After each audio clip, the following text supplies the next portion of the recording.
Nah, saya ingin mengajak kita merenungkan firman Tuhan yang saya beri judul The Building of God, bangunan Allah. Nah, mari kita lihat gambar ini. Saudara tahu foto ini di mana? Di belakang saudaraku ya. Jadi satu kali saya lihat ke belakang, saya bingung ini fondasi kok modelnya gini. Karena di pikiran awam saya sebagai orang yang tidak pernah belajar teknik sipil, ini fondasi kok enggak ada batu kalinya gitu ya. Karena di pikiran saya waktu kecil lihat orang bangun rumah selalu ada batu kali kan. Gitu. Ini kok enggak ada batu kalinya, ini kuat enggak? Zaman sudah canggih, saya ambil HP saya foto lalu saya upload ke ChatGPT. Saya tanya ini fondasinya untuk buat apa? Canggih ya ChatGPT ya. Saya tanya ini fondasinya buat apa? Terus jelaskan itu fondasi apa? Gitu ya. Lalu dia kasih keluar saudaraku. Itu diperkirakan untuk bangunan 1-3 lantai. Termasuk fondasi dangkal, fondasi plat strip gitu ya. Jadi ada plat beton di bawah kolom, intinya gitu. Saya tanya kenapa nggak ada batu kalinya, dia jelaskan saudaraku. Nah dari situ saya langsung dapat hikmat saudaraku. Setahu saya fondasi itu cuma batu kali. Ternyata pikiran saya sangat terbatas. Fondasi itu ada banyak jenisnya. Dan saya coba mengeksplorasi, ternyata ada 2 jenis fondasi setidaknya dalam dunia teknik sipil. Ada fondasi dangkal, shallow foundation, ada yang namanya fondasi dalam, deep foundation. Kalau bisa dilihat, ini kategori utamanya, bisa di next slide. Ya ini ya, dalam dunia teknik sipil. Lalu fondasi dangkal itu ada macam-macam saudaraku. Fondasi dangkal itu termasuk fondasi yang untuk kedalaman kurang dari 3 meter itu termasuk fondasi dangkal ya. Untuk bangunan 1-3 lantai. Jadi ketika saya tanya bangunan di belakang itu bangunan apa, dia kasih tahu itu kemungkinan 1-3 lantai. Lalu saya foto lagi ruko yang sudah jadinya itu. Saya tanya ini berapa lantai ini? Dia perkirakan itu kurang lebih 3 lantai berdasarkan strukturnya dan lain-lain. Canggih sekali AI sekarang saudaraku ya. Jadi kalau saudara foto bangunan, saudara tanya ini bangunannya berapa lantai, dia bisa analisa dari struktur rangkanya itu saudaraku. Nah, contoh-contoh fondasi dangkal itu ya, bisa saudara lihat saja. Saya nggak paham, saya cuma tampil-tampilin aja biar kelihatan berisi gitu. Ada cakar ayam yang paling kita tahu biasa ya. Ada raft, mat foundation, strip footing, foot plate. Nah saya nggak tahu, nanti tanya Pak Dolok aja kalau saudara mau tanya. Fondasi dalam yang namanya deep foundation saudaraku. Itu untuk tanah keras lebih dari 3 meter atau tanah lunak. Cocok untuk bangunan tinggi atau jembatan. Ada yang namanya tiang pancang dengan beberapa jenisnya dan ada namanya kaison. Yang saya penasaran kaison itu apa?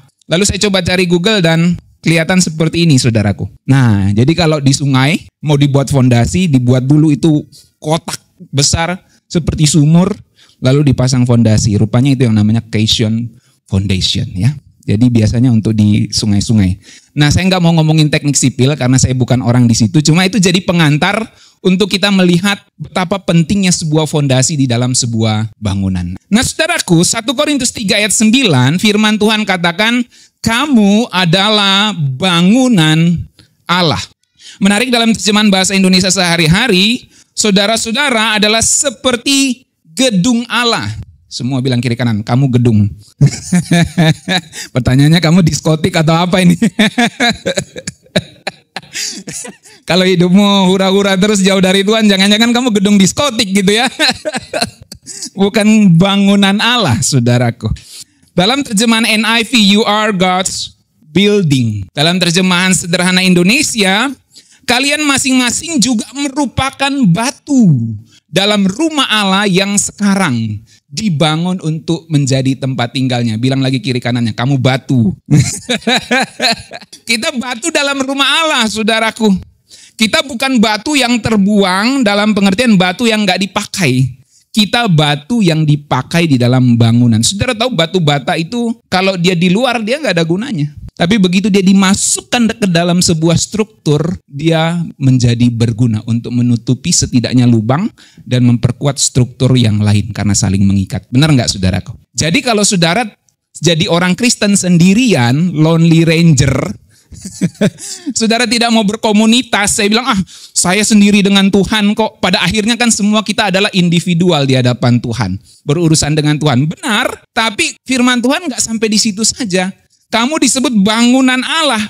Kamu disebut batu. Ibarat batu bata, kalau kamu di luar komunitas, kamu nggak ada gunanya. Batu bata yang di luar dari struktur nggak ada gunanya, saudaraku. Tapi begitu dia ada di dalam struktur, dia menopang satu sama yang lain dengan batu bata lainnya. Ya, itu sebabnya penting setiap orang Kristen harus berkomunitas, harus memiliki atau terdaftar di gereja lokal. Karena saudara-saudara harus bersekutu dengan orang percaya lainnya. Jangan sampai saudara jadi Kristen tidak masuk ke dalam sebuah gereja lokal. Nah saudaraku, dari semua versi yang kita baca, baik terjemahan baru, bahasa Indonesia sehari-hari, NIV, dan terjemahan sederhana Indonesia, semuanya sepakat satu hal. Kita ini adalah bangunan Allah. We are the church. Kita bukan cuma kru di proyeknya Tuhan.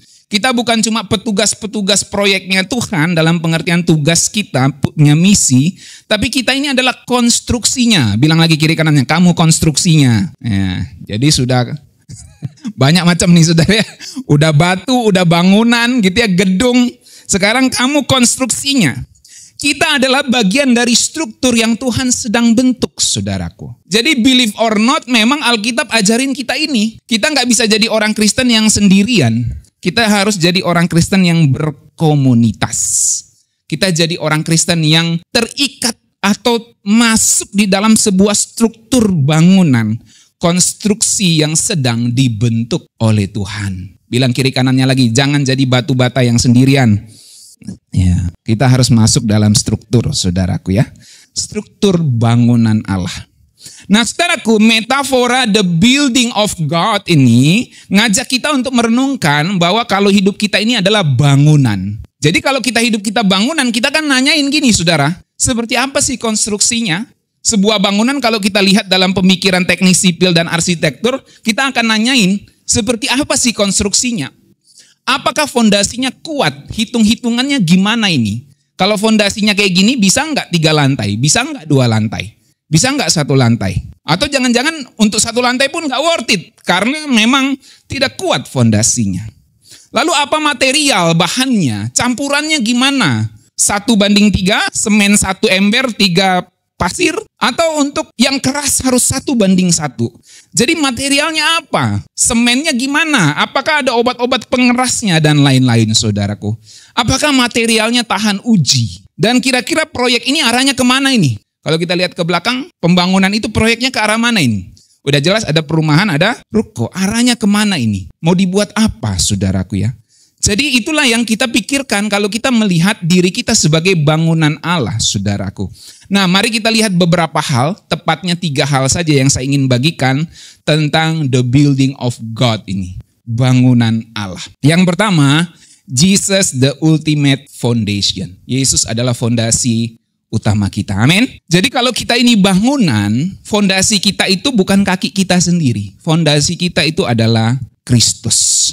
Dalam dunia teknik sipil, saudaraku, dan dunia arsitektur, jelas bahwa tidak ada bangunan yang kokoh tanpa fondasi yang kuat. Setuju? Kita berdiri di gedung ini di lantai 3. Kalau fondasinya tidak kuat, berani naik nggak, saudara? Nggak mungkin ya. Tidak ada bangunan yang kokoh tanpa fondasi yang kuat. Setiap gedung dari rumah sederhana, petakan, hingga gedung pencakar langit, itu dimulai dari sebuah hal yang kita sebut sebagai fondasi. Semua bilang fondasi. Jadi dengan macam-macam fondasinya saudara, untuk gedung 1 lantai maupun untuk gedung sampai ratusan lantai, semua ada teknik fondasinya yang berbeda-beda. Nah saudaraku, seperti bangunan fisik butuh fondasi, begitu juga hidup kita yang kita bangun itu butuh fondasi. Kalau kita ingin build kehidupan kita, ingin membangun kehidupan kita, kita butuh yang namanya fondasi. Kalau kita mau bangun keluarga, rumah tangga, itu penting ada fondasinya saudaraku. Kita mau bangun pekerjaan kita, ada fondasinya. Membangun pelayanan, bahkan kita bangun pelayanan di gereja ini juga semua ada fondasinya.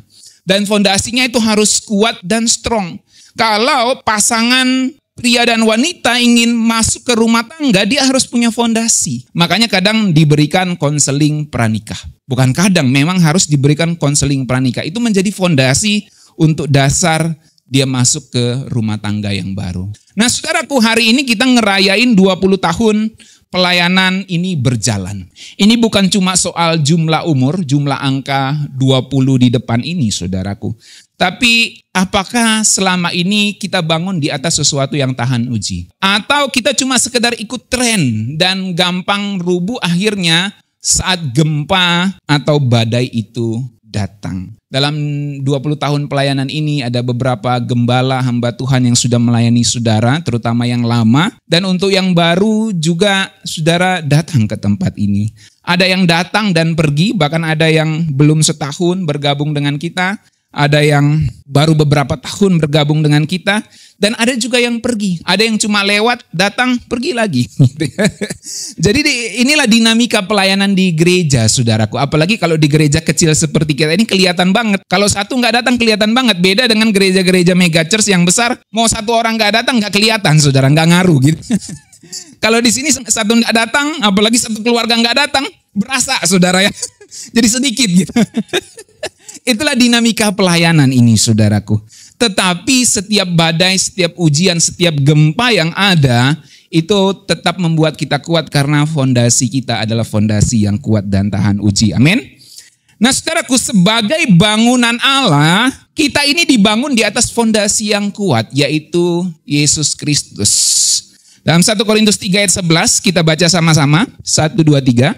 Karena tidak ada seorang pun yang dapat meletakkan dasar lain pada dasar yang telah diletakkan, yaitu Yesus Kristus.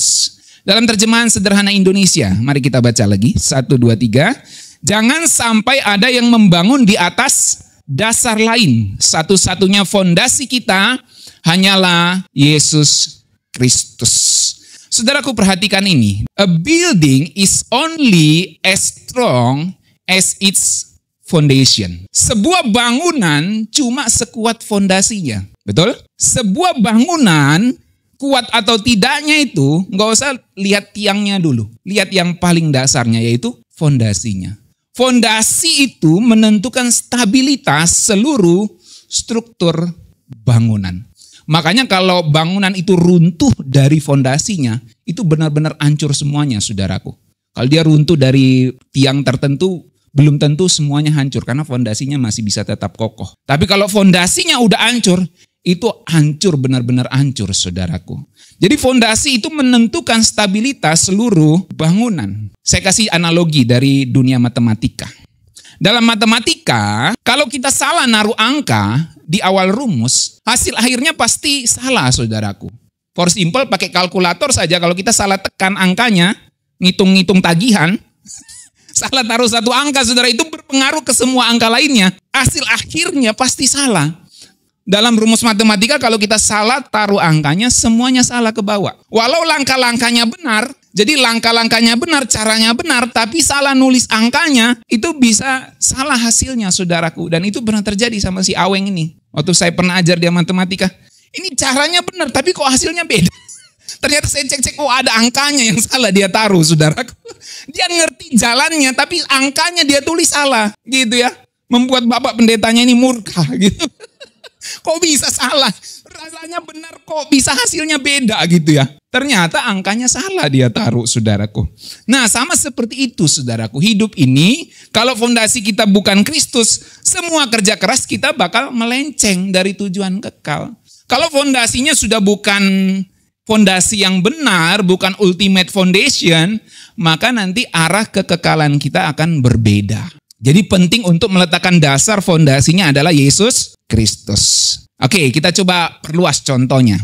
Kalau kita ngajar seseorang, entah ngajar baca tulis, atau ngajar musik misalnya, kita harus ajarin dasarnya dulu, basicnya dulu, saudaraku. Mau baca tulis harus ngajarin apa dulu? Alfabet, bagaimana dia mau baca kalau nggak tahu A, B, C, D, E, saudaraku ya. Bagaimana kalau kita mau ajar seseorang musik, kalau dia nggak tahu kuncinya, intervalnya, do, re, mi, fa, sol, la, si, do. Kunci itu terbentuk dari do, mi, sol. Do, mi, sol, do, sol, mi, do. Nah kunci itu terbentuk dari 3, saudara. Do, mi, sol. Jadi bentuk C itu do, mi, sol. Bentuk D, do, mi, sol. Semuanya itu dasar. Lalu interval do, re, mi, fa, sol, la, si, do. Do ke re itu 1. Re ke mi 1. Mi ke fa itu setengah. Nanti fa ke sol 1. Sol ke la 1. La ke si 1. Si ke do setengah. Kalau dalam kunci C ke D 1. D ke E 1 E ke F setengah. Itu kan dasar-dasar saudaraku. Kalau nggak ngerti nanti susah mau main musiknya saudaraku. Dan akan susah untuk berkembang. Nah, jadi dasar poin saya adalah gini saudara. Baik matematika, baik teknik sipil, arsitektur, baik baca tulis, baik musik, semua itu harus dibangun fondasinya. Makanya fondasi itu penting untuk berdirinya sebuah bangunan pemahaman. Nah, saudaraku, dunia arsitektur itu mengenal yang namanya konsep seismic resistant design. Atau ini berhubungan dengan earthquake ya, tentang gempa bumi. Bagaimana fondasi itu bisa bertahan dari gempa bumi. Sebuah struktur tidak akan roboh ketika guncangan itu datang. Dalam dunia iman kita saudaraku, gempa atau guncangan atau seismik atau earthquake-nya di dalam dunia iman itu adalah penganiayaan, tekanan sosial, keraguan, kemunduran iman, kebutuhan-kebutuhan yang tidak terpenuhi, itu bisa jadi gempa di dalam hidup perjalanan iman kita. Nah, itu sebabnya setiap bangunan yang tahan gempa butuh fondasi yang dalam dan kuat, saudaraku. Kalau kita tidak mengakar, kita tidak berfondasi dengan kuat, maka saat gempa kehidupan, gempa rohani datang, kita bisa nggak kuat. Jadi setiap bangunan yang tahan gempa butuh fondasi yang dalam dan kuat. Bukan cuma sekedar dalam, tapi materialnya harus kuat. Sebagai bangunan Allah, kita itu dibangun dengan desain anti goncangan. Semua bilang kiri kanannya, kamu anti gempa. Sudah banyak. Kamu bangunan, sekarang kamu bangunan yang anti gempa, saudaraku ya. Masalahnya banyak orang Kristen gak sadar, dia sudah berdiri di atas fondasi Kristus, tapi dia gak sadar bahwa dia adalah bangunan yang anti gempa. Sehingga waktu gempa datang, dia goncang-goncang sendiri, padahal fondasinya nggak goncang, saudaraku. Jadi kalau fondasi kita adalah Yesus Kristus, maka kita seharusnya menjadi bangunan yang anti gempa, saudaraku. Nah, saya mau kasih tahu, kenapa Kristus menjadi fondasi yang anti gempa. Biar kita ngerti nih, apa pentingnya Kristus sebagai fondasi. Yang pertama, Yesus Kristus adalah batu penjuru yang teruji. Jadi kenapa Kristus itu disebut sebagai fondasi yang anti gempa? Dia adalah batu penjuru yang teruji. Efesus 2 ayat 20 dengan Kristus sebagai batu penjuru. Yesaya 28 ayat 16, sesungguhnya aku meletakkan sebagai dasar di Sion sebuah batu yang teruji. Jadi di dalam pemikiran Yahudi, Kristus itu batu yang terbuang oleh tukang bangunan. Tapi batu yang terbuang oleh tukang bangunan itu sekarang diambil dan dibuat menjadi batu penjuru untuk sebuah bangunan yang baru, yang bernama jemaat, bernama church, bernama gereja. Dan Kristus diambil sebagai batu penjuru, batu yang ada di corner, di sudut, untuk menentukan geometri bangunan itu seperti apa nantinya. Itu namanya batu penjuru. Dan batu penjuru ini adalah batu yang teruji. Bukan asal batu, tapi batu yang teruji. Makanya dia menjadi fondasi yang kuat untuk kita semua. Nah, mari kita perhatikan sedikit pengetahuannya. Dalam dunia konstruksi, saudaraku, terutama konstruksi kuno, batu penjuru atau cornerstone itu bukan hanya sebuah simbol, tapi juga bagian pertama yang paling penting dalam suatu bangunan. Misalnya kalau sekarang kan enggak pakai batu, misalnya bangunan besar, dia pakai misalnya cakar ayam di paling sudut gitu kan. Nanti ada peletakan batu pertama misalnya atau cor semen pertama gitu kan. Itu di batu penjurunya, di sudutnya, saudaraku. Kenapa di sudut penting? Karena itu akan menentukan geometri bangunan. Semua garis dan arah bangunan ditentukan dari keberadaan batu penjuru ini. Dia di sudut itu. Kalau dia tidak benar peletakannya atau tidak benar dibuat fondasinya, maka nanti bangunannya yang lain akan terpengaruh. Kan penjuru itu seperti ini, saudara. Dia menentukan arah ke sini, dia menentukan arah ke sini. Kalau memang mau dibangun begini, menghadap saudara, dia harus begini, harus begini. Kalau dia sedikit miring nanti ditaruh, jadi bangunannya nanti ngarah ke sana, bukan ke situ. Ngerti? Jadi penjurunya itu penting diletakkan, saudaraku, untuk menentukan arah bangunan ini kemana. Mukanya kemana, dan kiri kanannya di mana. Itu namanya batu penjuru.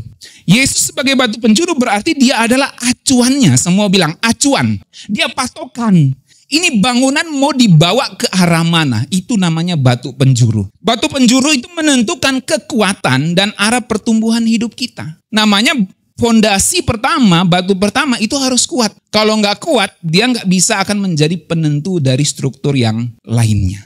Makanya kalau di bangunan-bangunan kuno, saudara perhatikan batu penjurunya yang di sudut itu selalu batu yang gede banget. Coba perhatikan bangunan-bangunan kuno. Yang di sudut itu selalu batu yang gede banget dibanding dengan batu-batu yang setelah sudut-sudutnya. Jadi di sudut ini itu pasti besar banget, saudara.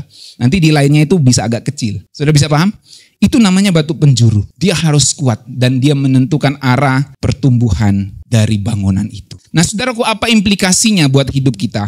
Kalau kita dibangun dari opini orang lain, kalau kita dibangun dari perkataan orang lain, bukan perkataan Tuhan, maka saat ada gempa kehidupan, kita bisa roboh. Tapi kalau hidup kita berdasarkan apa yang dikatakan oleh firman Tuhan sebagai fondasi, sebagai penentu arah geometri bangunan kita, maka kita nggak akan goyang. Walaupun bumi gonjang ganjing, walaupun bumi ini gempa, walaupun terjadi gempa yang begitu kuat yang menerpa kerohanian kita nggak akan goyang, saudaraku.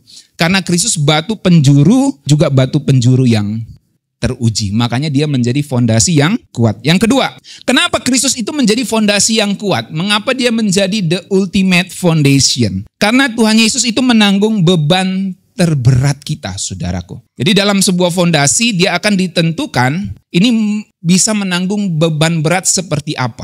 Kalau kita melihat video gempa di Thailand ya, Myanmar ya, itu kan ada bangunan yang lagi konstruksi tuh, belum jadi kan, udah langsung rubuh, saudaraku.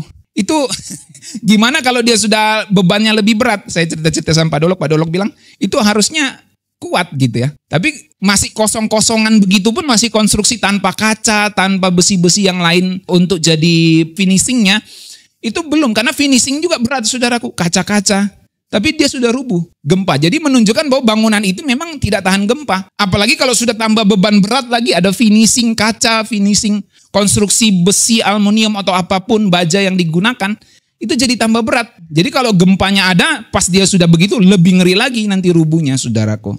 Nah, kenapa Kristus itu menjadi fondasi yang kuat, anti gempa dalam hidup kita? Karena Kristus terbukti menanggung beban terberat kita. Dia fondasi yang teruji. Makanya 1 Korintus 3 ayat 11 mengatakan, kita baca, tidak ada seorang pun yang dapat meletakkan dasar lain daripada dasar yang telah diletakkan, yaitu Yesus Kristus. Karena apa? Ini fondasi yang paling kuat, yang paling modern di segala zaman. Dia paling up to date. Dia paling dalam, dia paling kuat fondasinya. Karena dia sudah terbukti menanggung beban terberat kita. Nah, saudaraku, dalam teknik sipil, fondasi harus menanggung seluruh beban struktur. Tidak ada fondasi yang diciptakan hanya untuk menanggung beban di bagian tertentu. Dia harus menanggung beban seluruh struktur. Kalau fondasinya lemah, retak atau enggak presisi, seluruh bangunan itu bisa roboh, saudaraku. Misalnya yang di situ yang enggak kuat, fondasi di sebelah situ enggak kuat. Di sini saja yang dibuat kuat. Nanti kalau di situ rubuh, ini kan terikat nih besinya nih. Ngerti enggak, saudaraku? Simpelnya ya kan? Kalau kita di sebelah situ nggak usah kuat, nggak apa-apa. Nanti nggak ditaruh lemari yang berat-berat di situ. Masalahnya tiang yang ada di fondasi yang nggak kuat itu terikat sama yang di fondasi yang kita anggap kuat. Nanti bisa miring, rubuh, bangunan runtuhnya semua, saudaraku. Jadi tidak ada fondasi yang diciptakan untuk menanggung beban satu struktur saja, tapi dia menanggung beban semua struktur. Itu perhitung-hitungan di dalam dunia arsitektur atau teknik sipil, saudaraku. Nah, Tuhan Yesus itu bukan cuma kuat, dia fondasi yang sangat presisi. Dia terbukti di dalam Alkitab melakukan kehendak Bapa sampai akhir. Dia rela menanggung beban dosa umat manusia. Dia menanggung rasa bersalah, bahkan maut diterimanya. Supaya kita nggak roboh saat terjadi gempa dalam kehidupan kita. Jadi coba lihat, cek dalam diri kita masing-masing, apa gempa dalam hidup kita. Mungkin ada orang yang gempanya 1 skala Richter. Kan gempa itu hampir ada setiap hari ya di seluruh dunia ini. Saudara pikir jangan gempa itu nggak ada. Setiap hari itu ada gempa. Bahkan mungkin di menit saya bicara ini ada gempa di tempat lain. Hanya dia skalanya kecil, saudaraku. Nah, setiap kita ini punya gempa. Coba tanya kiri kanannya, berapa skala Richter gempamu? Artinya apa? For simple bahasanya gini, nggak ada orang yang nggak punya masalah. Semua kita punya masalah. Itu gempa-gempa, saudaraku. Cuma ada orang yang punya masalahnya, gempanya itu sampai 7 skala Richter. Ada yang 9 dia sampai udah mau roboh gitu ya. Tapi kalau kita ingat kembali fondasi kita itu kuat, maka kitalah yang harus memperbaiki tiangnya. Masalah hidup kita itu bukan di fondasi, tapi di tiangnya. Dan masalahnya tiangnya itu adalah kita. Yesus fondasinya, kita tiangnya. Semua bilang kiri kanannya lagi, kamu tiang. Jadi kalau ada masalah jangan salahkan fondasi, salahkan tiangnya, saudara ya. Ibrani 5 ayat 8.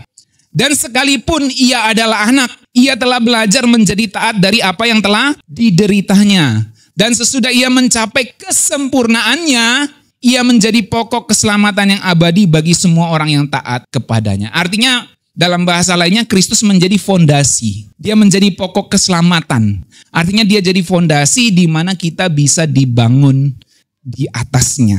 Dan orang yang dibangun di atasnya itu adalah orang-orang yang harus taat kepadanya. Nah, itu sebabnya yang kedua, setelah kita melihat the ultimate foundation-nya, mari kita coba refleksikan. What materials are you building with? Kita bangun hidup kita ini pakai bahan apa? Jangan-jangan kamu semen KW ini ya. Semen lokal atau semen impor gitu. Coba tanya kiri kanannya, kamu semen KW atau semen impor? What material are you building with? Kita dibangun pakai bahan apa? Nah, semua orang itu lagi nge-build sesuatu dalam hidupnya. Cuma beda material yang dipakainya. Everyone is building something in life, but not everyone is using the right material. Kita semua lagi membangun hidup kita setiap hari.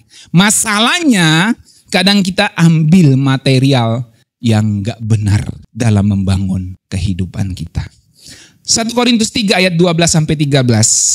Entahkah orang membangun di atas dasar ini dengan emas, perak, batu permata, kayu, rumput kering atau jerami. Fondasinya Kristus. Nggak ada orang yang bisa meletakkan fondasi seperti Kristus. Tapi masalahnya gini, apakah kamu membangun di atas fondasi itu dengan emas, dengan perak, batu permata, kayu atau rumput kering atau jerami? Maka ayat 13 dikatakan, sekali kelak pekerjaan masing-masing orang akan nampak. Oh, ternyata selama ini dia bangun pakai jerami. Oh, ternyata selama ini dia bangun pakai batu permata. Oh, ternyata selama ini dia bangun pakai perak dan emas. Karena hari Tuhan akan menyatakannya. Sebab ia akan nampak dengan api dan bagaimana pekerjaan masing-masing orang akan diuji oleh api itu. So, what material are you building with? Kita bangun hidup kita pakai bahan apa, saudaraku? Yang tampil-tampil di depan ini belum tentu materialnya lebih bagus daripada saudara yang di bawah sono. Ngerti, saudaraku? Jadi material hidup kita itu harus material yang teruji. Nah, saudaraku, perhatikan ini. Ketika Tuhan menilai bagaimana kita membangun hidup kita, dia nggak menilai sekedar kuantitas saja. Tapi dia menilai kualitas bahan yang kita pakai untuk bangun kehidupan kita. Bahan yang kita pakai itu bicara nilai yang kita hidupi. Bicara kebiasaan, habit yang kita jalani setiap hari. Sehingga itu membentuk karakter kita. Makanya karakter itu penting untuk dibentuk. Karena Tuhan itu menilai kualitas, bukan sekedar kuantitas. Bukan seberapa banyak pencapaian kita, tapi satu pencapaian kualitasnya seperti apa. What material are you building? Kamu bangun hidupmu dengan material apa? Bukan bicara quantity, tapi kualitasnya. 1 Timotius 3 ayat 15 kita baca. Jemaat inilah yang merupakan tiang penegak dan pendukung ajaran yang benar dari Allah. Nah, ketika Alkitab sebut Kristus fondasi, kita disebut sebagai tiang penegak. Dan kita ini menjadi pendukung ajaran yang benar dari Allah. Jadi sebagai jemaat kita ini penegak dan pendukung ajaran yang benar. Itu sebabnya penting untuk memperhatikan kualitas kita sebagai tiang. Bilang lagi kiri kanannya, perhatikan kualitasmu sebagai tiang. Jadi ini bukan cuma untuk orang yang panjang, yang tinggi maksudnya ya. Jadi kalau orang yang tinggi biasanya disebut, oh tiang listrik gitu ya. Kalau yang pendek disebut apa? Botol Yakult gitu ya. Wah, ini keterlaluan nih. Masa yang pendek disebut botol Yakult, yang tinggi disebut tiang listrik ya. Itu guyonan anak-anak zaman sekarang itu yang ngejek temannya gitu ya. Yang pendek disebut botol Yakult, yang tinggi disebut tiang listrik ya. Jadi penting memperhatikan entah kita pendek atau tinggi, kualitasnya yang penting. Amin. Bukan kuantiti tapi kualitasmu sebagai tiang. Kristus fondasi, kita tiangnya. Nah, coba kita lihat. Saya coba terjemahkan dengan mudah. Apa artinya emas, perak, batu permata, kayu, rumput kering atau jerami itu? Kalau emas, perak, batu permata, itu kan nanti kalau saudara baca ayatnya ujiannya pakai apa? Api, saudaraku. Diujinya dengan api. Kalau emas, perak, batu permata kita bakar dengan api, tahan nggak? Tahan. Jadi kalau kita bangun hidup kita dengan mengutamakan karakter, komitmen, ketaatan, integritas, mengutamakan firman Tuhan, maka kita sedang bangun hidup kita dengan emas, perak, atau batu permata. Biarlah Tuhan yang akan menilainya. Apakah kita bangun build hidup kita dengan batu permata, perak, atau emas. Nanti kalau api datang menguji kita, akan terbukti kita bangunannya, materialnya apa. Tapi kalau kita bangun kehidupan kita build kehidupan kita pakai kayu, rumput kering atau jerami, maka itu ekspresinya adalah kita membangun hidup kita dengan egois. Ini apa yang saya ajarin ya, jangan kamu egois. Kamu harus belajar melihat hidup bersama. Jangan jadi orang egois. Ya Aweng ya, saya ajarin dia. Kamu harus lihat kehidupan bersama, jangan mikirin diri sendiri. Jangan egois. Nanti kamu bangun hidupmu seperti kayu, rumput kering atau jerami. Harus belajar hidup bersama. Hidup berbagi, jangan egois. Kita jangan penuh drama dalam hidup ini, saudaraku. Jangan jadikan hidup ini atau membangun hidup kita karena sebuah pelarian. Atau ingin sekedar tampil doang. Seperti kuburan yang indah di depannya, di atasnya tapi di dalamnya semua tengkorak. Kalau kita bangun hidup kita dengan kemunafikan dari omongan orang juga, maka kita bangun hidup kita dari kayu, rumput kering, dan jerami. Ini contohnya. Nanti kalau api datang, kita langsung kebakar tuh. Jadi penting untuk mengerti what material are you building with. Kamu membangun kehidupanmu itu pakai bahan apa? Semua bilang kiri kanannya, kamu bahannya apa? Coba tanya. Kamu bahannya apa? Kamu emas, batu permata? Karena kita semua tiang. Kalau kita tiangnya ini dari jerami, dari kayu, dari batu permata atau emas, saudaraku. Nah, coba kita lihat contoh yang lain lagi. Pesawat terbang itu terlihat keren ya dari luar ya. Tapi bukan hanya sekedar tampilannya yang keren, saudaraku.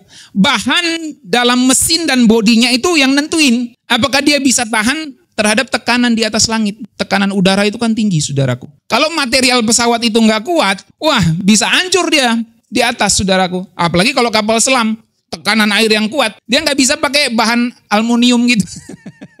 Aluminium dari plat belakang motor itu yang tipis, nggak bisa, saudaraku. Kalaupun dia tipis, tapi dia pasti materialnya sangat kuat, gitu ya. Bahan khusus, tidak bisa sembarang bahan untuk menghadapi tekanan yang begitu besar.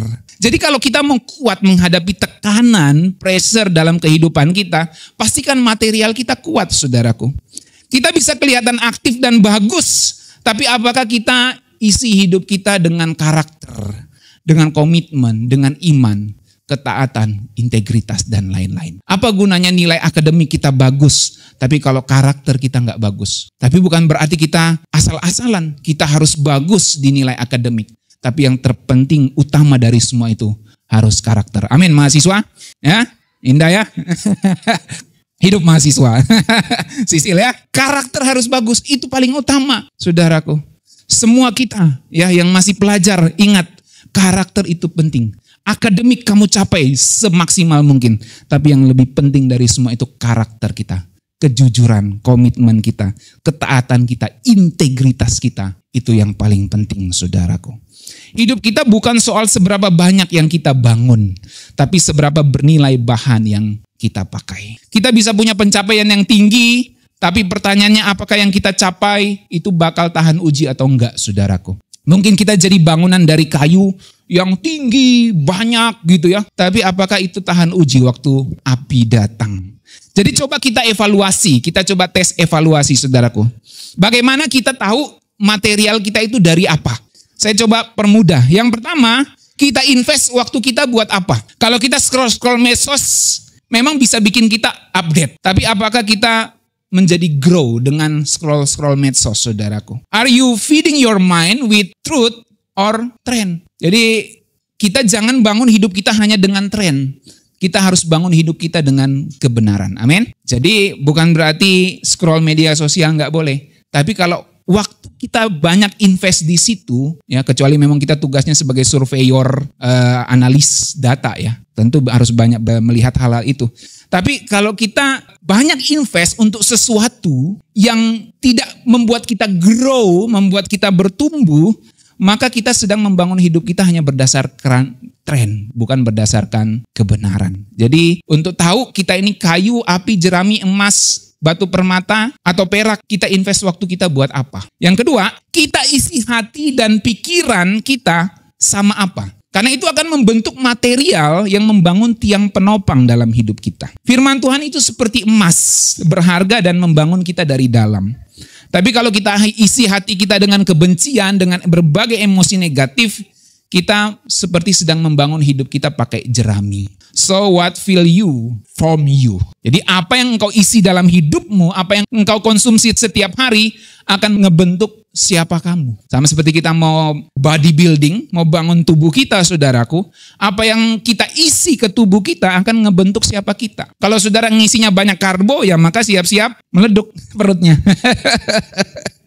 Tapi kalau isi kita dengan protein ditambah olahraga, maka siap-siap akan kelihatan bentuknya. Jadi lebih berotot, jadi lebih keren badannya. Jadi hati-hati memilih asupan dalam hidup kita. Bilang kiri kanannya, hati-hati memilih asupan. Ya. Hati-hati memilih asupan dalam hidup kita. Karena itu menentukan material apa yang kita gunakan dalam membangun tiang di atas fondasi Kristus. Yang ketiga, saudaraku, kita ini ngejar pencitraan atau pertumbuhan. Ini masalahnya. Banyak orang kejar pencitraan saja. Dia mau tampil bagus di depan orang lain, tapi dia nggak ngejar pertumbuhan dirinya. Kalau kita ngejar pencitraan daripada pertumbuhan, maka kita sedang membangun di atas kayu dan jerami. Tapi kalau kita ngejar pertumbuhan untuk pengembangan diri kita bagi kemuliaan Tuhan, maka kita sedang membangun di atas emas, perak, atau batu permata. Biarlah Tuhan yang menilainya.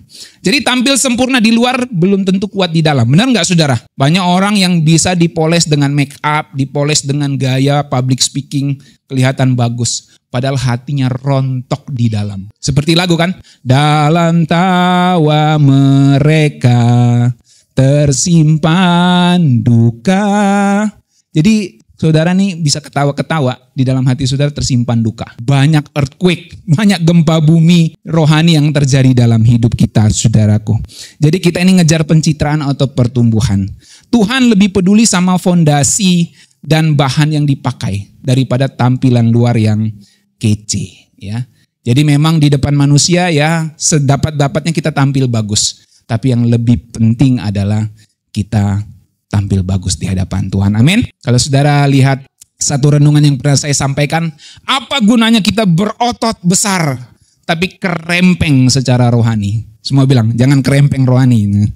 Jadi apa gunanya otot gede kalau kerempeng secara rohani? Ya makanya harus gemuk secara rohani. Kalau gemuk secara fisik pilihan masing-masing, tapi gemuk secara rohani bukan pilihan, kewajiban. Amin. Itu kewajiban setiap orang untuk gemuk secara rohani ya. Nah, kalau kurus, kerempeng ya pilihan hidup masing-masing. Ada memang orang yang suka kurus saudaraku. Tapi ada juga orang yang suka gemuk gitu. Ada yang suka memang perutnya buncit gitu ya. Karena di zaman tertentu perut buncit itu jadi ukuran kegantengan. Di zaman tertentu juga wanita yang gemuk itu jadi ukuran kecantikan. Coba lihat lukisan-lukisan zaman dulu itu. Wanita-wanita yang dilukis itu wanita-wanita gemuk kan? Karena itu ukuran kecantikan zaman itu. Dulu wanita kurus tuh nggak dianggap cantik. Tapi sekarang ukurannya yang kurus jadi model gitu ya. Jadi tergantung masing-masing, itu pilihan lah. Ya, tapi gemuk secara rohani itu harus. Karena kita nggak ngejar pencitraan tapi ngejar pertumbuhan. Oke, yang ketiga. God is the building inspector. Tuhan itu pengawas proyek hidup kita. Saudaraku, dalam dunia teknik sipil dan arsitektur nggak ada bangunan boleh berdiri tanpa lolos inspeksi, betul? Nggak ada, saudaraku. Ada inspektur, ada orang yang memang harus menginspeksi setiap bangunan itu. Ada pengawas bangunan yang cek struktur bahan, ketahanan dan lain sebagainya. Begitu juga dengan kita sebagai bangunan Allah, saudaraku. Tuhan itu inspektor yang paling detail dan akurat. Dia nggak bisa disogok, ayolah Pak, lolosin aja proyeknya gitu ya. Ini lolosin aja proyeknya, dicentang aja Pak. Padahal proyeknya itu fondasinya nggak kuat. Atau tiangnya nggak kuat, disogok saja. Nanti akhirnya berapa tahun kemudian runtuh, terjadi bencana. Nah itulah yang terjadi di banyak proyek, saudaraku ya. Makanya sekarang lagi heboh kan, tugu-tugu itu kan. Benar nggak saudara ya? Ada yang tugu biawak gitu ya. Biawak dibangun 50 juta udah keren banget. Tapi ada yang tugu pesut, ada tugu kura-kura, biayanya tapi jadinya desainnya cuma kayak gitu ya. Karena apa? Ada kontraktor nakal di situ, saudaraku. Nah, kalau Tuhan inspeksi bangunan kita sebagai gedungnya Tuhan inspeksi, dia akan lihat, dia akan cek strukturnya gimana. Kamu bangunnya di dalam Kristus seberapa dalam, ya? Kamu bangunnya di dalam Kristus seberapa dalam? Tiangmu dari apa? Materialmu dari apa? Dia akan inspeksi semua, saudaraku. Begitu juga dengan kita sebagai bangunan Allah, Tuhan akan inspeksi. Dia inspektor yang paling detail. Contoh lagi, misalnya kayak kerjaannya Chris nih, ya. Saya kasih yang relevan lah ya. Dalam dunia mekanik, ya dia ini tukang bengkel. Tapi bukan bengkel kaleng-kaleng, saudaraku, bengkel pesawat. Sebelum pesawat layak terbang, harus lolos inspeksi yang ketat. Benar nggak Chris ya? Harus lolos, dicek sampai baut-baut terkecil tuh. Dalam dunia penerbangan itu sebenarnya pesawat itu kan kendaraan paling aman sebenarnya di dunia. Kenapa? Dicek berulang-ulang dari hanggar ya. Lalu sebelum terbang lagi itu dicek oleh mekaniknya, saudaraku. Namanya mekanik ya Chris ya? Mekanik, saudaraku. Semuanya harus dicek. Bagaimana baling-balingnya, baut-baut terkecilnya harus dicek, saudara. Enggak cuma diperiksa luarnya aja, oh kelihatan bagus nih. Tapi sampai baut terkecilnya itu harus dicek. Begitu juga Tuhan, saudaraku. Waktu dia inspeksi kehidupan kita, dia nggak cuma lihat penampilan luarmu. Dia nggak lihat alismu. Dia nggak lihat eyeshadowmu. Ya, mungkin cowok-cowok lihat alis dan eyeshadowmu gitu ya. Tapi Tuhan nggak cuma lihat itu. Tuhan lihat sampai baut-baut hidupmu itu. Bagaimana kamu, apakah ada baut yang longgar? Atau ada baut yang hilang? Yang buat akhirnya kamu jadi rapuh waktu jalan cong-ceng-ceng-ceng gitu secara rohani ya. Bunyi-bunyi. Apa motivasi hidupmu, tujuanmu? Apakah engkau tulus atau tidak? Nanti Tuhan inspeksi semuanya. Sampai baut dan mur terkecil di dalam kerohanian kita, saudaraku. Nah, 1 Korintus 3 ayat 12. Kita baca terjemahan sederhana Indonesia. Ayo kita baca. 1, 2, 3. Pada hari pengadilan, Allah akan menguji mutu pekerjaan setiap orang yang membangun di atas fondasi tersebut. Sampai di situ dulu. Fondasinya Kristus, tiang-tiangnya kita.